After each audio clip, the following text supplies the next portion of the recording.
Hello students, welcome to electrical engineering tutorials. मैं शिवानी शिवहरे आप लोगों के साथ इलेक्ट्रिकल इंजीनियरिंग का एक इम्पॉर्टेंट सब्जेक्ट डिस्कस करूंगी, जिसका नाम है यूटिलाइजेशन ऑफ इलेक्ट्रिकल एनर्जी।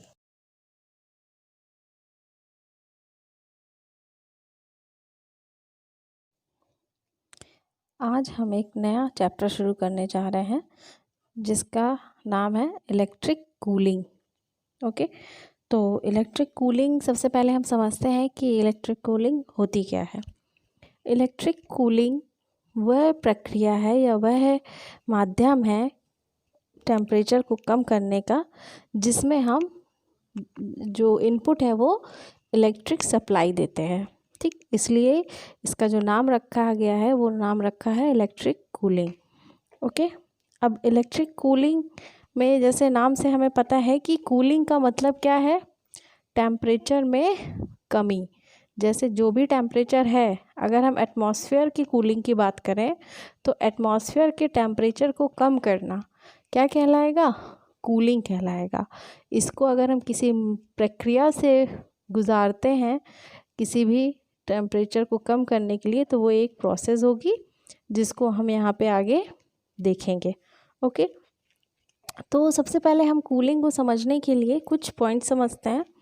तो जो इसमें मेन प्रिंसिपल हम यूज़ करेंगे रेफ्रिजरेशन के लिए वो क्या होगा, वेपर कंप्रेशन साइकिल।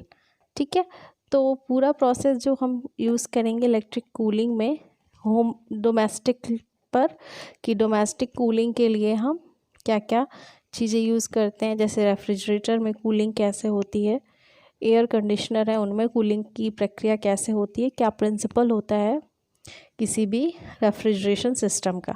ओके, तो फर्स्ट हम समझते हैं कि जो रेफ्रिजरेशन प्रोसेस होती है वो किसके द्वारा की जाती है, is done by using vapour compression cycle. Okay, vapour compression cycle. ठीक है, अब सेकंड क्या है कि रेफ्रिजरेशन क्या होता है। Refrigeration is a method of bringing down the temperature of system to the lower the surrounding। इसका क्या मतलब हुआ कि हम रेफ्रिजरेशन का सीधा सीधा मतलब होता है कि वह प्रक्रिया जिसमें हम टेम्परेचर को उसकी सराउंडिंग के टेम्परेचर से कम करें। जैसे एग्जांपल के उसमें हम बताते हैं आपको, ये एक रूम टेम्परेचर है। ठीक, रूम है, इसमें टेम्परेचर होगा, और ये एक एटमॉस्फेयर है, इसका टेम्परेचर होगा। जब यहाँ कोई प्रोसेस अप्लाई नहीं गई है तो सभी का टेम्परेचर क्या होगा, इक्वल होगा। लेकिन अगर हमें इस अंदर के टेम्परेचर को कूल करना है तो हमें किस प्रोसेस का इस्तेमाल करना पड़ेगा, रेफ्रिजरेशन प्रोसेस का। तभी क्या होगा कि बाहर की तुलना में अंदर का जो टेम्परेचर है वो क्या होगा, लो होगा। तो वह प्रक्रिया जिसके द्वारा हम आउटर टेम्परेचर की तुलना में इनर टेम्परेचर को कम करते हैं वो हमारी कहलाती है रेफ्रिजरेशन। ओके, नेक्स्ट है जो इसको समझने के लिए हमें आवश्यक है, boiling point of liquid depends on the pressure. ठीक, ये देखिए एक पॉइंट है, इम्पॉर्टेंट पॉइंट है ये, कि लिक्विड का जो बॉइलिंग पॉइंट है, अगर हम टेम्परेचर उसके प्रेशर को इंक्रीज़ कर देंगे तो उसका बॉइलिंग पॉइंट चेंज हो जाएगा। देखिए ये फैक्ट समझिए क्या हम कहना चाह रहे हैं इसमें। अगर एक लिक्विड है, ठीक, इसका अगर हमने प्रेशर बढ़ाया, ठीक है, लिक्विड इसका प्रेशर बढ़ाया, अगर ये पहले, जैसे वाटर पे बात करते हैं, ठीक है, आगे हम समझते हैं कि कैसे ये चेंज हो। ये देखिए हमने यहाँ पे कुछ स्टैटिक डेटा लिया हुआ है समझने के लिए कि कैसे प्रेशर रिलेट करता है बॉइलिंग टेम्परेचर को कम करने के लिए। ठीक, जैसे हम सब जानते हैं कि पानी का बॉइलिंग टेम्परेचर क्या होता है, 100 डिग्री सेंटीग्रेड। ठीक है ना, 100 डिग्री सेंटीग्रेड में जो हमारा वाटर है वो किस में कन्वर्ट हो जाता है, वाष्प में कन्वर्ट होना शुरू हो जाता है। ओके, इसका बॉइलिंग पॉइंट क्या हो गया वाटर का, 100 डिग्री सेंटीग्रेड। क्योंकि हमारा जनरली एटमॉस्फेयर में प्रेशर क्या होता है, 1 बार होता है। तो हमें इतना पता है कि 1 बार के लिए बॉइलिंग पॉइंट कितना होगा, 100 डिग्री सेंटीग्रेड। किसके लिए, वाटर के लिए। सिमिलरली हमने क्या किया, वाटर का प्रेशर इंक्रीज़ किया, 2 बार किया। ठीक, हमने मैनुअली प्रेशर को इंक्रीज़ कर दिया, 2 बार कर दिया। उस केस में जो वाटर 100 डिग्री सेंटीग्रेड पे बॉयल होने लग रहा था, वाष्पीकृत होने लग रहा था, वही वाटर अब किस में वाष्पीकृत होगा, 120 डिग्री पे। ठीक, इसी की तरीके में अगर हमने इसका जो प्रेशर है वाटर पे वो क्या कर दिया, 3 बार कर दिया, तो इसके वेपराइजेशन कब स्टार्ट होगा, 133 डिग्री सेंटीग्रेड टेम्परेचर में ये वेपराइजेशन प्रारंभ करेगा। ऐसे ही 5 बार किया अगर प्रेशर को हमने, तो जो इसका मतलब बॉइलिंग पॉइंट है वाटर का वो कितना हो जाएगा, 151 डिग्री सेंटीग्रेड। इट मीन्स अगर सराउंडिंग्स में प्रेशर 5 बार है तब वाटर का बॉइलिंग पॉइंट 151 होगा। मीन्स 151 डिग्री सेंटीग्रेड पहुंचने पर ही वाटर वेपराइज होना शुरू होगा। ओके, अब हम सेकेंड चीज़ देख लेते हैं यहाँ पे अमोनिया के बारे में, क्योंकि एक अमोनिया भी एक तरीके का रेफ्रिजरेंट है। तो हम यहाँ पे अमोनिया के बारे में समझ लेते हैं कुछ फैक्ट्स। जैसे अमोनिया का अगर हम प्रेशर इंक्रीज़ करते हैं या नॉर्मल टेम्परेचर मतलब नॉर्मल प्रेशर पर जो कि 1 बार होता है, तो उसका बॉइलिंग टेम्परेचर कितना होता है, -30 डिग्री सेंटीग्रेड। इट मीन्स ये रूम है, अगर यहाँ अमोनिया फिल्ड है, ठीक, अमोनिया अगर यहाँ पे फिल्ड है तो वो हमेशा किस स्टेट में रहेगी, वेपर स्टेट में रहेगी। क्यों, क्योंकि सराउंडिंग का टेम्परेचर कभी भी कितना नहीं होता, -30 डिग्री नहीं पहुंचता। हमारे नॉर्मल डेली लाइफ में कभी भी टेम्परेचर जो है कमरे का वो -30 डिग्री नहीं होता, जबकि ज़्यादा ही होता है, 20, 30 ऐसे होता है, बट ज़्यादा होता है। इट मीन्स कि जब इसका टेम्परेचर ज़्यादा है तो क्या होगा, हमेशा जो अमोनिया है वो किस फॉर्म में रहेगी, रूम टेम्परेचर पे वेपर फॉर्म में रहेगी। समझ में आ गया होगा आई होप। अब हमने क्या किया, इसका प्रेशर चेंज करके देखा 5 बार। ठीक, ये एक एनालिसिस की गई है अमोनिया में प्रेशर इंक्रीज़ करके, तब क्या बॉइलिंग पॉइंट आता है। ठीक है, ये 5 बार अगर प्रेशर किया तब क्या हुआ, जो बॉइलिंग टेम्परेचर था, बॉइलिंग पॉइंट था, वो क्या हो गया, बढ़ के 6 डिग्री सेंटीग्रेड हो गया। इट मीन्स कि अगर हम प्रेशर 5 बार कर देते हैं, ठीक, अमोनिया से भरे जार को, उस केस में ये तब वेपराइज होना शुरू होगा जब इसका टेम्परेचर 5 डिग्री सेंटीग्रेड पहुंच जाएगा। इट मीन्स कि अभी भी ये वेपर फॉर्म में ही रहेगी, क्योंकि रूम टेम्परेचर 5 डिग्री भी नहीं होता है। 6 बार कर दें तब हमारा टेम्परेचर हो जाएगा 10 डिग्री सेंटीग्रेड। अगर हम 20 बार करते हैं, ओके, तब जाके हमारा बॉइलिंग पॉइंट कितना होता है, 50 डिग्री सेंटीग्रेड होता है। मीन्स हमें प्रेशर इंक्रीज़ करना पड़ेगा 20 के अराउंड, ठीक है, तब जाके जो अमोनिया वेपर फॉर्म में है वो किस में कन्वर्ट होगी, लिक्विड में कन्वर्ट हो जाएगी। क्यों, 50 डिग्री सेंटीग्रेड पे ही ये वेपर में कन्वर्ट होगी। अब 50 degree centigrade normal surrounding temperature नहीं होता है, इसलिए ये वेपर फॉर्म में कन्वर्ट नहीं होगी। ये किस में हो जाएगी, ये लिक्विड फॉर्म में आ जाएगी। ओके, आई होप ये आपको समझ में आ रहा हो। ओके, तो अब हमने समझ लिया कि टेम्परेचर, जो बॉइलिंग टेम्परेचर है वो प्रेशर से कैसे रिलेट करता है ना। टेम्परेचर हम समझ गए कि जो हमारा बॉइलिंग टेम्परेचर है वो प्रेशर से, यानी कि एटमॉस्फेयर में जो प्रेशर है उससे कैसे रिलेट करता है। अब इस प्रक्रिया को, मतलब इस जो ये थ्योरी है, इसे हम यूज़ करेंगे रेफ्रिजरेशन पर्पज से के लिए। ये देखिए मैंने लिखा हुआ है, it means pressure is 1 bar, then water will be vaporized after 100 degree centigrade temperature. Okay, pressure 1 बार है, वेपराइज होना शुरू हो जाएगा 100 डिग्री सेंटीग्रेड। एक डायग्राम से कुछ और समझ लेते हैं, ठीक है। ये एक टैंक है, ओके, ये एक टैंक है, इसमें क्या भरा हुआ है, पानी भरा हुआ है, वाटर। इसमें हमने वाटर फिल किया हुआ है, ठीक। अब क्या करेंगे, अब क्योंकि ये नॉर्मल एटमॉस्फेयर पे है ना, नॉर्मल एटमॉस्फेयर पे प्रेशर क्या होता है, 1 बार होता है सराउंडिंग्स, और जो अंदर का टेम्परेचर है ये, ठीक, ये क्या है 30 डिग्री सेंटीग्रेड, है ना, 30 डिग्री सेंटीग्रेड है।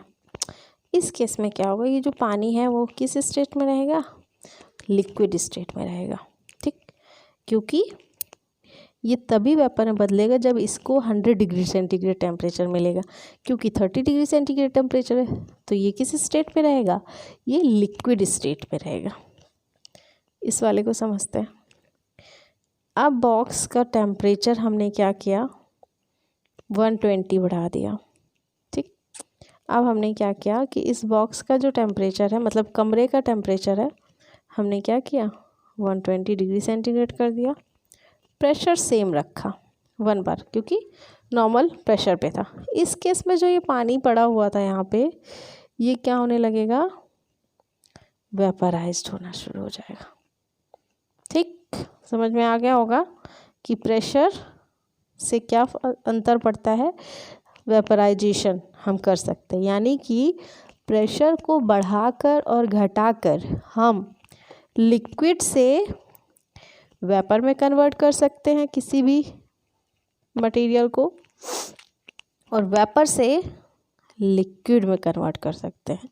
इतनी चीज़ समझ में आ गई होगी आपको, ठीक है, कि हम प्रेशर से कैसे कंप्रेस कर सकते हैं, ठीक है। अब हम इसके आगे देखते हैं। देखिए एक चीज़ और समझिए, मैंने शॉर्ट पे लिखा हुआ है इसमें, देखिए जब लिक्विड से वेपर में चेंज होती है, जब कोई फ्लूइड लिक्विड स्टेट से वेपर स्टेट में चेंज होता है, उस केस को हम कहते हैं वेपराइजेशन, ओके, क्योंकि लिक्विड से वेपर में चेंज हो रहा है। इस स्थिति में होता क्या है, जब लिक्विड से वेपर में चेंज होता है हमारा कोई भी स्टेट, उस केस में जो सराउंडिंग्स है वो सराउंडिंग से टेम्परेचर को एब्जॉर्व करते हैं वो लिक्विड, और क्या करता है, वेपर में कन्वर्ट हो जाता है, ठीक। जैसे यहाँ समझते हैं, इसमें ये लिक्विड फील्ड है, अगर ये लिक्विड वेपर में अगर कन्वर्ट होगा तब क्या होगा, ये सराउंडिंग से टेम्परेचर को एब्जॉर्व करेगा और वेपराइज्ड होना शुरू हो जाएगा, क्योंकि वेपराइजेशन के लिए क्या चाहिए, टेम्परेचर चाहिए, तभी वो टेम्परेचर जो बॉइलिंग पॉइंट उसका होगा, वो बॉइलिंग पॉइंट तक पहुंचने के लिए वो किससे हीट एब्जॉर्व करेगा, सराउंडिंग से। तो इट मीन्स कि जब वेपराइजेशन की प्रक्रिया होती है तो हीट क्या होती है, एब्जॉर्व होती है, जो सराउंडिंग है उससे हीट क्या हो जाएगी, एब्जॉर्व होगी, और जब हीट एब्जॉर्व होगी इट मीन्स कि सराउंडिंग्स का टेम्परेचर कम होने लगेगा। ये देखिए, ये बहुत इंपॉर्टेंट लाइन है, इसको समझिएगा। देखिए ये कमरा है, ठीक है, हम कमरे पे बात करते हैं, या एसी की भी बात करें या फिर रेफ्रिजरेटर की बात करें, ये एक एरिया है, ठीक, जिसे हमें कूल करना है। हम क्या करें, ये एक इसमें इक्विपमेंट लगा दें जो कि इसमें क्या हो रहा है कि लिक्विड से वेपर में चेंज हो रहा है। ऐसा फंक्शन हम यहाँ पे लगाएं, इवेपोरेटर लगा दें, तो इवेपोरेटर क्या करेगा कि लिक्विड फॉर्म से यहाँ के लिक्विड को क्या करेगा, वेपर में कन्वर्ट कर दें, यानी कि लिक्विड को वेपर में कन्वर्ट करेगा।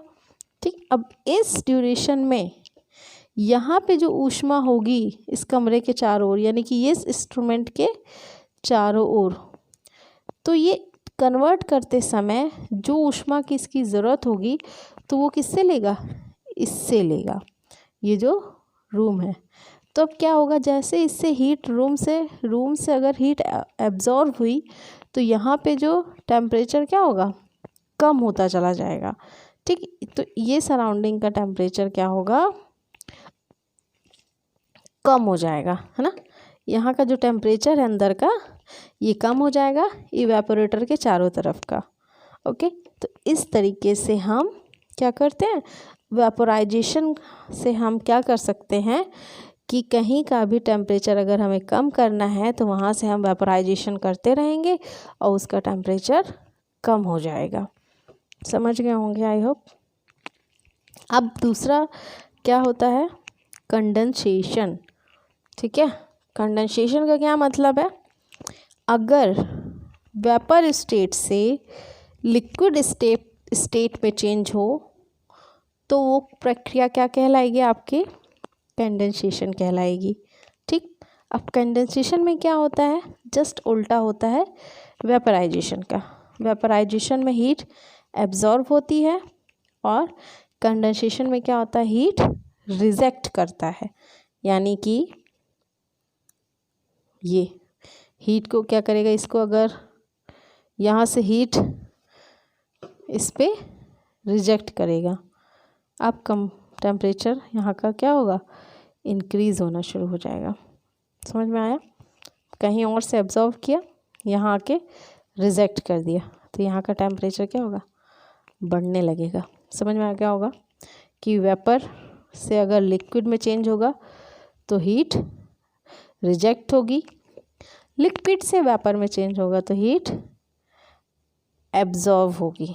ओके, ये दो चीज़ें अच्छे से समझ में आ गई होगी, क्योंकि यही प्रिंसिपल मेन, यही दो लाइन है जो बहुत इम्पॉर्टेंट है, जिसका प्रयोग हम पूरे वेपराइजेशन साइकिल में करेंगे। ये याद रखिएगा, हीट एब्जॉर्व अगर हो तो हम क्या कर लेंगे, वहाँ का टेम्परेचर कूल कर लेंगे, और हीट एब्जॉर्ब रिजेक्ट होगी तो वहाँ का टेम्परेचर हम डाउन कर लेंगे, और वेपराइजेशन की प्रक्रिया से ये हीट एब्जॉर्ब होगी, कंडेंसेशन की प्रक्रिया से हीट क्या होगी, रिजेक्ट होगी। तो हमें पूरी प्रोसेस में क्या करना है, एक बार हीट को एब्जॉर्ब कराना है, एक जगह से हीट को एब्जॉर्ब करा के दूसरी जगह पे हीट रिजेक्ट करना है।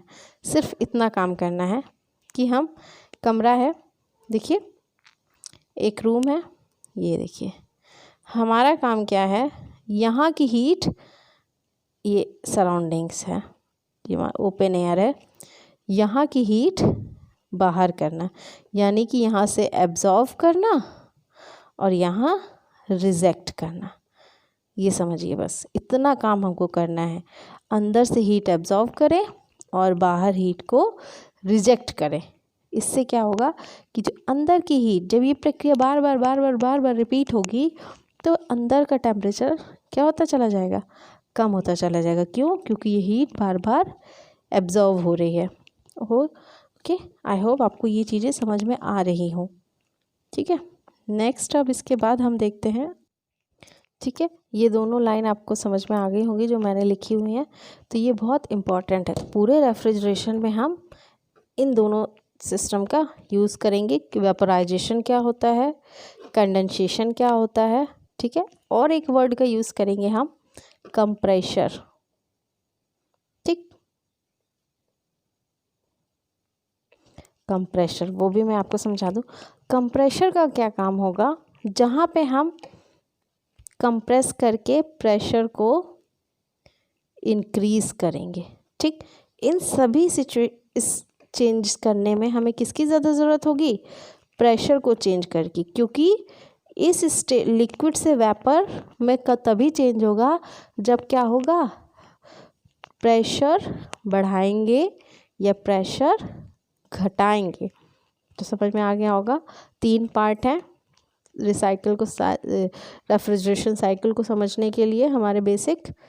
तो फर्स्ट है वेपराइजेशन, ठीक, कंडेंसेशन, और नेक्स्ट कंप्रेशर।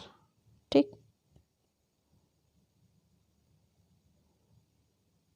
कंप्रेशन में क्या करेंगे?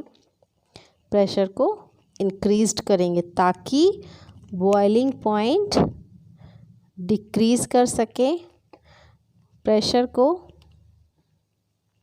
इंक्रीज़ करेंगे अगर, तो बॉइलिंग पॉइंट क्या होगा? इंक्रीज़ होगा। प्रेशर डिक्रीज़ करेंगे तो बॉइलिंग पॉइंट डिक्रीज़ होगा। प्रेशर इंक्रीज़ करेंगे, बॉइलिंग पॉइंट इंक्रीज़ होगा। इस सिचुएशन में स्टेट चेंज करेंगे, लिक्विड टू वेपर, इसमें वेपर टू लिक्विड। ठीक है, समझ में आ गया होगा। आज के लिए इतना ही। इसके आगे का जो भी नेक्स्ट है वो हम अगले वीडियो में डिस्कस करेंगे। ठीक है, अगर आपको कोई डाउट हो इसमें तो आप कमेंट में लिखिएगा। ठीक है, ओके, थैंक यू।